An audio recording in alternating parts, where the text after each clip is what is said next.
কি আমি skill worker ভিসায় আছি 18 সাল পর্যন্ত, জেনুইন কোম্পানি ও কাজ বেতন ঠিক আছে। এখন যদি আমি বাংলাদেশে যাই, ইমিগ্রেশন কোনো সমস্যা হতে পারে, আমাকে অনেকে বলেছে এই সময় বের হওয়াটা ঝুঁকিপূর্ণ, অনেকে নাকি এই দেশে ঢুকতে দেবে না। মিথ্যা কথা। জেনুইন যে কাজ করে, হ্যাঁ, প্রতি 10 জনে একজনকে প্রশ্ন করবে, 100 জনে 10 জনকে প্রশ্ন করবে। এটা হচ্ছে ইমিগ্রেশন অফিসারদের ডিউটি। প্রশ্নগুলো উত্তর দেবেন।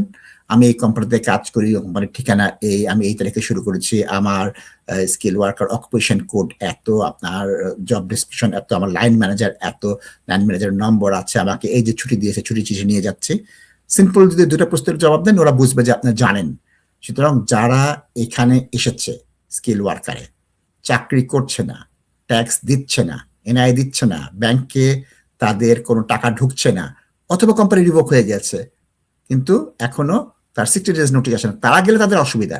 আপনার জেনুইন মানুষ, আপনার গেলে তো কোনো সমস্যা নেই।